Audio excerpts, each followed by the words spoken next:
이사야 강해 설교를 하려고 합니다.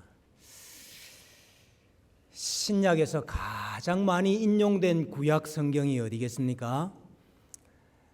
이사야라 하실 줄 알았습니다. 시편입니다. 시편. 그 다음으로 많이 인용되는 구약 성경이 이사야서입니다. 어떤 분은 이사야서가 66장까지 있지 않습니까? 성경이 66권이죠. 그래서 이사야서가 성경의 내용을 압축하고 축약한 것이다. 성경의 축약판이다. 이렇게 말을 하기도 합니다. 또 이사야서에는 메시아의 탄생과 또 순환과 또 대속에 대해서 기록을 하고 있기 때문에 이 복음의 핵심적인 내용들이 많이 나오기 때문에 제5의 복음서라 또 이렇게 부르는 분들도 있습니다. 오늘 1절 말씀에 보면은 유다 왕 우시야와 요담과 아하스와 히스기야 시대에 아모스의 아들 이사야가 유다와 예루살렘에 관하여 본 계시라 그랬습니다. 이사야서의 배경이 되는 유다의 네 왕에 대해서 소개를 하고 있습니다. 그래서 이 네 왕의 시대에 이사야가 활동을 했고, 이사야서를 잘 이해하려고 하면은 이 네 왕의 시대를 이해를 해야 이해를 잘 할 수 있겠죠. 그래서 제가 주보에 이 이사야의 시대를 도표로 실었습니다. 여러분, 이 시대에 대한 설명이 어디에 나오겠습니까? 열왕기서와 역대기서에 이 시대에 대해서 설명을 잘 해주고 있습니다. 필요할 때마다 제가 설명을 드리도록 하겠습니다. 약 2700여 년 전에 하나님께서 선지자를 통해서 자기 백성에게 말씀하신 이 말씀이 오늘 나와 우리에게 주시는 말씀으로 새롭게 이해가 되고 또 적용이 되는 은혜가 있기를 축원합니다. 이사야서를 시작하는 배경은 재판석입니다. 재판정입니다. 마치 하나님께서 검사가 되셔서 기소를 하고 있는 그런 장면으로 시작을 하고 있습니다. 2절 말씀에 보면은 하늘이여 들으라, 땅이여 귀를 기울이라. 지금 선지자가 하늘과 땅을 향하여서 예언을 하겠다 그 말은 아니고, 여기 지금 하늘이여 들으라 땅이여 귀를 기울이라 하는 말은 언약의 증인을 소환하고 있는 것입니다. 내가 이스라엘 백성들과 이렇게 언약을 맺었는데 이 백성들이 이와 같이 언약을 파기했다 하는 것을 너희가 좀 증언을 해줘야 되겠다. 그래서 하늘과 땅을 부르고 있는 겁니다. 왜 언약의 증인으로 하늘과 땅을 부를까요? 하나님께서 언약을 맺으실 때 하늘과 땅을 증인으로 삼으셨기 때문에 그렇습니다. 신명기에 보면은 하나님께서 언약 맺으실 때 하늘과 땅을 증인으로 세우셨어요. 내가 오늘 천지를 불러 증거를 삼노니, 내가 오늘 하늘과 땅을 불러 너희에게 증거를 삼노라, 이런 말씀을 많이 하셨죠. 그러니까 언약을 파기한 이들에 대하여서 너희가 증언을 좀 해줘야 되겠다. 그리고 지금 하늘과 땅을 소환하고 있는 겁니다. 성경에 보면 하늘과 땅도 언약의 증인이 되고 돌도 증인이 될 때가 많습니다. 언약을 맺고 난 다음에 또 언약의 큰 사건이 있고 난 다음에 그것을 기념하기 위해서 돌을 세우지 않습니까? 돌이 증인이 되는 거예요. 그래서 우리 예수님께서도 이들이 잠잠하면 돌들이 소리 지르리라 그랬죠. 그 돌들이 증인들이 되기 때문에 그렇습니다. 근데 오늘 이 언약의 증인들을 다 불러 모아서 하나님께서 고소하시는 내용이 무엇이냐? 그 내용이 2절에 이어 나옵니다. 내가 자식을 양육하였거늘 그들이 나를 거역하였도다 하는 것입니다. 하나님께서 자기 백성을 지금 내 자식이라 이렇게 말씀하셔요. 하나님께서 바로에게 이스라엘 백성들 내어놓아라. 그들은 내 아들들이고 내 장자다 그랬죠. 그래서 내 아들을 애굽에서 불러내었다. 그것이 바로 출애굽 사건이었습니다. 하나님께서 종종 하나님과 이스라엘의 관계를 부모와 자녀의 관계로, 아버지와 아들의 관계로 묘사할 때가 많이 있습니다. 내가 내 자녀들을 이렇게 키우고 양육하고 돌보았는데 그들이 나를 거역하는구나. 이것이 고소의 핵심입니다. 거역했다는 말은 배반했다, 언약을 파기했다 하는 말입니다. 사실 이런 일은 소나 나기도 안 하는 짓이다. 그런 말씀을 이해하셔요. 3절에 보니까 소는 그 임자를 알고 나귀는 그 주인의 구유를 알건만은 이스라엘은 알지 못하고 나의 백성은 깨닫지 못하는다. 그렇게 하셨어요. 여러분, 소와 나귀도 자기에게 밥을 주는 주인 알아보고 꼬리도 흔들고 음메 하기도 하고 주인을 알아보는데 어째서 내가 키운 내 자녀들, 내가 먹이고 입히고 양육한 내 자녀들은 나를 모르느냐? 어떻게 나를 외면하고 어떻게 나를 배반할 수가 있느냐? 이스라엘은 나를 알지 못하고 나의 백성은 깨닫지 못한다. 알지 못한다는 말은, 모른다는 말은 그저 지식적으로 사실을 모른다는 말이 아니고 하나님이 낯설다 하는 말이죠. 하나님이 낯설어요. 하나님의 백성이, 하나님의 자녀가 하나님이 낯설어요. 하나님을 인정하지 않는다는 말이고 하나님을 무시한다는 말이고 배척하고 묵살한다 하는 말이죠. 여러분, 자녀가 부모를 배역하고 배척하고 돌아서면 부모가 가지는 가장 큰 감정이 무엇이겠습니까? 분노일까요? 분노? 아니면 실망과 좌절과 또 아픔과 상처 때문에 탄식하는 것일까요? 자식에게 배신당한 부모의 심정은 분노라기보다는 탄식에 가깝죠. 어떻게 이런 일이 있을 수 있나? 그래서 4절 말씀에 슬프다 하는 말이 이어집니다. 슬프다. 이 슬프다 하는 단어는 호의라는 단어인데 이것은 원래 장송곡에 많이 사용되는 단어입니다. 장송곡에. 그래서 이게 좀 의역을 하면은 아이고 아이고 하는 단어예요. 아이고 아이고. 보통 이스라엘에서 장례가 나면은 한 일주일 정도 장례식을 치릅니다. 그러면 친지들과 지인들이 다 모여서 그 죽은 자를 위하여서 슬퍼하고 눈물을 흘립니다. 네, 여러분, 누가 죽었다, 세상 떠났다 하는 말을 들으면 참 가슴이 아프고 눈물이 나는 사람도 있지만은 잘 돌아가셨다 이런 생각이 또 드는 사람이 있지 않습니까? 잘 돌아가셨다고 안 하기도 잘 죽었다.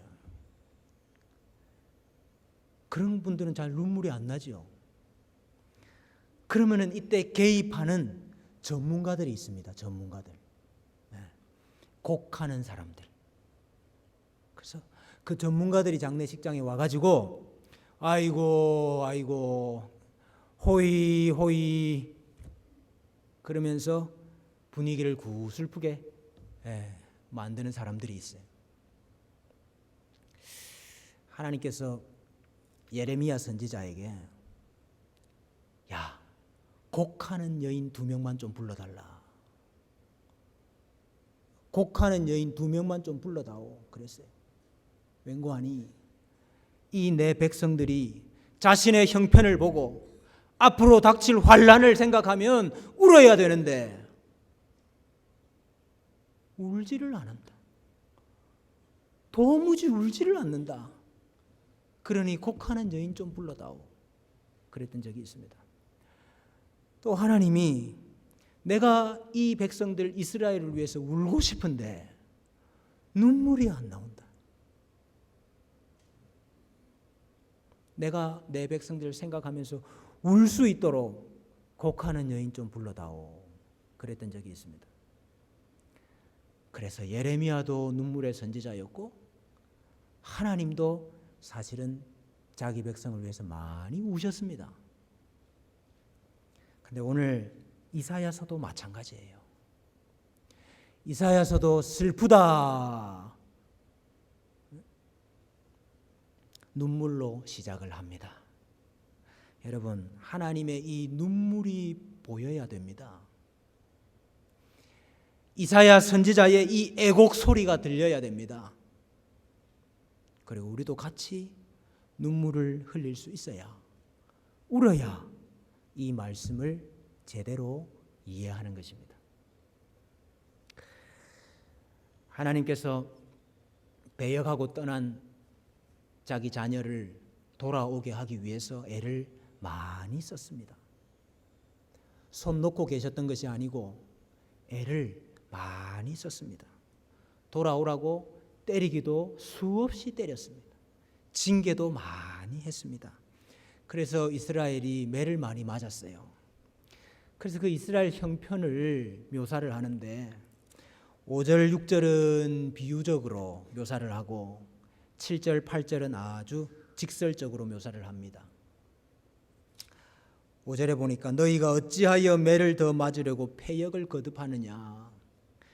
온 머리는 병들었고 온 마음은 피곤하였으며. 머리가 병들었고 마음이 피곤하다. 피곤하다는 말은 쇠약해졌다, 약해졌다, 병들었다 그런 뜻입니다.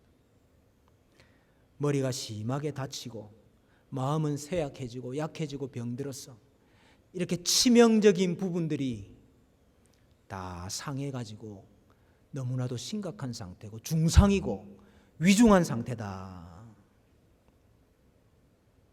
발바닥부터 머리까지 성한 곳이 없이 상하고 터지고 새로 맞은 흔적뿐이고 그 터진 곳에서 진물이 자꾸 흘러나오는데 그것을 짜고 사매고 기름을 발라서 치료함을 받지 못하고 있구나. 그것을 현실적으로 직설적으로 말하면 7절 이하의 형편입니다. 너희의 땅은 황폐하였고 너희의 성읍들은 불에 탔고 너희의 토지는 너희 목전에서 이방인에게 삼켜졌으며 이방인에게 파괴됨 같이 황폐하였다 그랬습니다. 이방의 침입과 노략 때문에 그들의 삶의 터전이 황폐해졌습니다. 포도원, 참외밭 다 이방의 손에 넘어가고 이제 남은 것은 그 포도원에 하나 세워져 있는 망대, 그 참외밭에 하나 있는 원두막같이 되었다. 원수들이 마음만 먹으면 언제든지 망대 원두막 그거는 부숴버릴 수 있는 그런 형편이 되었다. 파괴됨 같이 황무하였다 그랬는데 여기 파괴되었다는 단어가 성경에서 6번 나오는다는데 하나같이 다 소돔과 고모라의 멸망과 관련해 가지고 사용하는 단어예요. 파괴되었다는 단어가. 마치 지금 이 이스라엘의 형편이 소돔과 고모라의 파괴와 멸망과 같다 하는 것을 묘사를 하고 있습니다. 그래서 10절에 보면은 너희 소돔의 관원들아, 너희 고모라의 백성들아, 이 지금 소돔과 고모라 백성들한테 말하는 것이 아니고 이스라엘이 소돔과 같이 되고 고모라와 같이 되었다 이 말입니다. 하나님의 자녀가, 하나님의 백성이 모르는 사람, 다른 사람과 똑같이 되었다 이 말이에요. 성경은 종종 자기 백성을 가리켜서 소돔이다, 고모라다 이렇게 말하는 경우가 많습니다. 너희 포도나무는 소돔의 포도나무고 너희 밭은 고모라의 밭이구나 이렇게 말씀하신 적도 있고 너희가 소돔과 고모라와 자매들이구나, 형제들이구나 그렇게 말씀하신 적도 있어요. 여러분, 어쩌다가 이렇게 됐습니까? 어쩌다가 이렇게 됐을까요? 무엇보다도 가장 큰 원인은 아버지를 공경함이 없었기 때문입니다. 이스라엘이 아들이고 자녀들인데 아버지를 공경함이 없다. 그것이 제사와 예배를 통해서도 드러나고 그것이 자신들의 삶을 통해서도 드러났습니다. 오늘 11절 이하에 보면은 이스라엘이 드리고 있는 제사와 관련된 것들이 8가지가 나열이 돼요. 제사와 관련된 것들이 8가지가 나열이 되는데 하나님께서 그 모든 것 다 싫다. 내가 견디지 못하겠다. 그것이 오히려 나에게 짐이다. 이렇게 탄식을 하셔요. 제물을 드리는 것이 잘못이 아닙니다. 숫양의 번제, 짐승의 기름, 숫 송아지와 어린 양과 숫 염소의 피를 드리는 것, 그것이 잘못이 아니에요. 월삭과 안식일과 대회로 모이는 것, 그것이 잘못이 아닙니다. 무엇이 문제냐? 하나님을 공경함이 없다.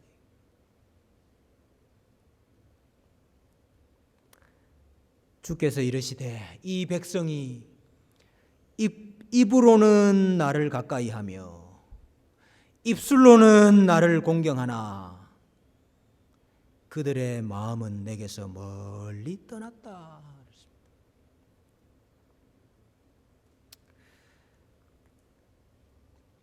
그렇게 마음은 멀리 떠났으면서 그저 입으로 하나님 공경합니다 하고 나오는 백성들을 향하여서 하나님께서 너희가 내 앞에 보이러 오니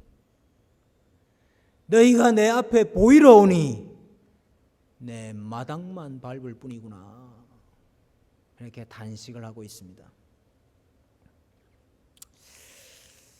하나님을 공경하고 하나님을 경외하고 하나님을 사랑하면서 드리는 찬송의 예배입니까?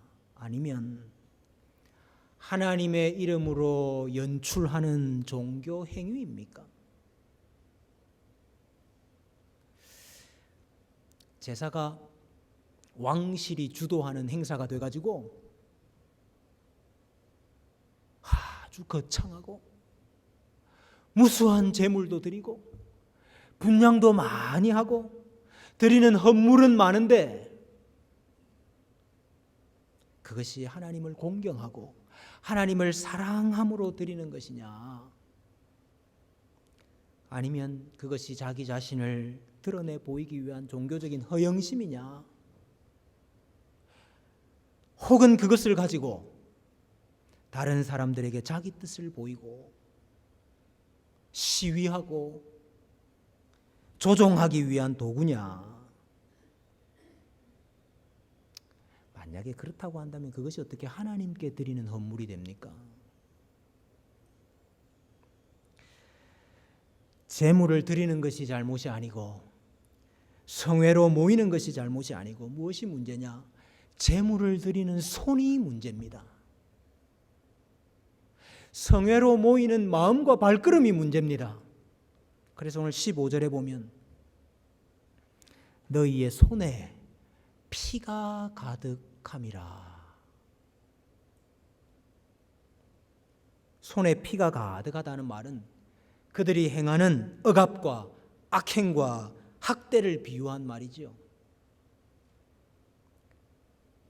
사람들의 눈에서 피눈물이 나게 하고 속이고 등쳐먹고 나쁜 짓 하고 밖에서는 온갖 악한 일을 다 행하면서 성전에 와서는 거룩하신 하나님, 그렇게 드리는 제사를 내가 어떻게 받겠느냐.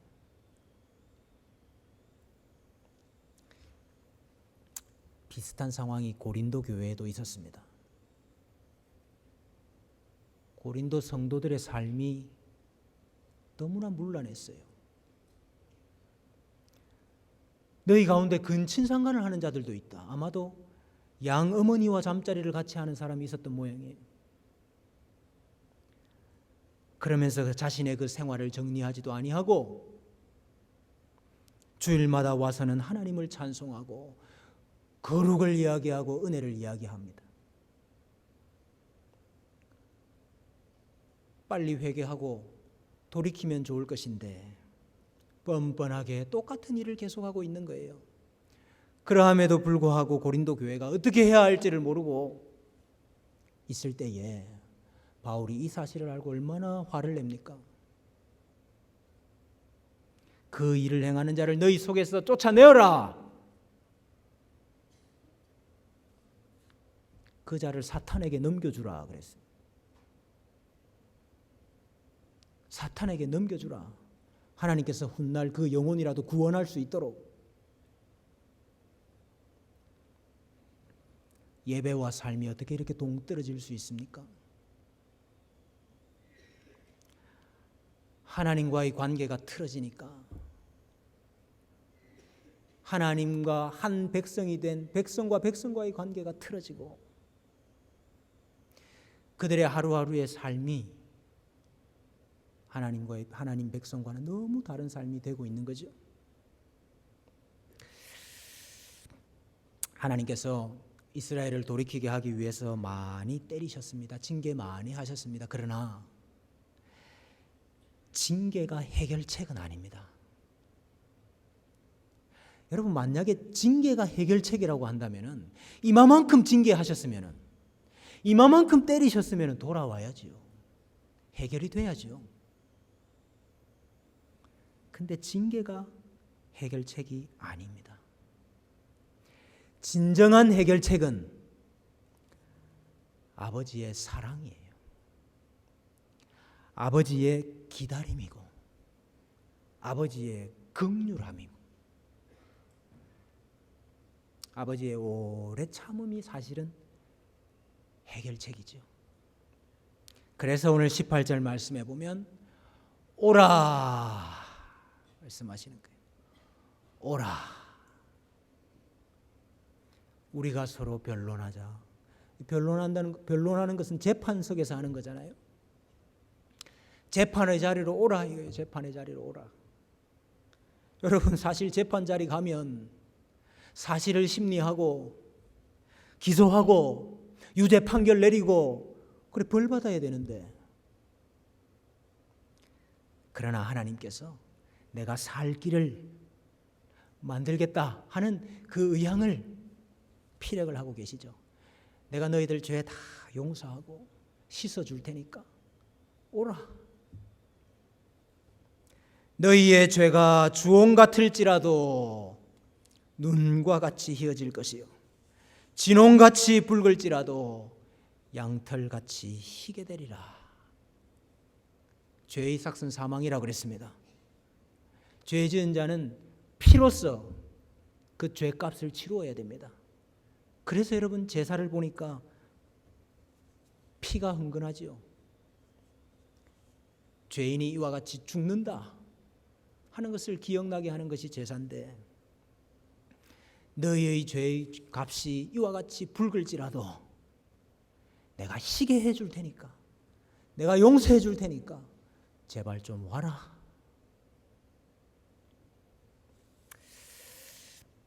참 하나님 자녀들에게 그렇게 배반당하고 배신당하고 무시당하고도 용서해 줄 테니까 어찌하든지 오거라. 여러분, 우리의 회개보다, 인간의 회개보다 더 중요한 것은 선행하는, 먼저 있는 하나님의 사죄의 의지입니다. 내가 용서해 주겠다 하는 하나님의 의지예요. 여러분, 이 하나님의 의지가 없으면 사람이 회개하는 게 무슨 소용이 있습니까?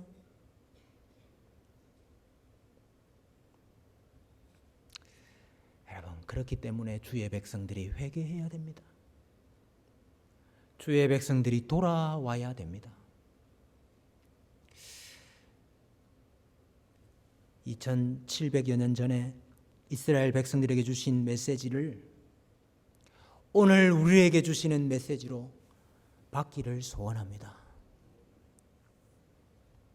여러분, 아버지를 거역하고 떠났던 이스라엘, 그 백성들과 별반 다르지 않는 우리의 모습들을 보지 않습니까? 하나님이 낯설어진 자녀들, 하나님이 낯설어진 자녀들, 하나님으로부터 마음이 멀리 떠나버린 백성들, 하나님을 배반하고 거역하여서 온갖 죄를 짓고 다니는 사람들, 손에 피가 가득한 백성들, 오라 하시는 하나님의 음성에 순종해야 될 줄로 믿습니다. 우리의 예배와 우리의 헌물은 하나님을 공경하고 하나님을 사랑하여서 드리는 것입니까? 그것이 정말 주께서 기뻐하시는 것입니까? 아니면 다른 목적과 다른 의도를 가지고 드리고 있는 것입니까? 소는 그 임자를 알고 나귀는 그 주인을 안다고 했는데 소와 나귀만도 못한 우리의 모습은 아닌가 우리가 돌아보아야 할 줄로 압니다. 슬프다 애곡했던 하나님과 선지자의 마음을 오늘 우리 모든 성도들에게 주시기를 소원합니다. 여러분, 더 울어야 되고 더 눈물이 차야 주의 백성들이 돌아오고 구원의 날이 이르게 됩니다. 우리의 눈에서 눈물이 마르지 않게 해주시기를 원합니다. 하나님은 이와 같이 애곡하시고 슬퍼하시고 자기 백성을 부르시는데 우리도 그 음성에 순종하고 반응하는 자녀들이 되어야 되지 않겠습니까? 그리하여서 하나님께서 우리를 다 회복시키시고 기뻐하며 유쾌하게 되는 날이 속히 임하게 되기를 주님의 이름으로 간절히 소원합니다.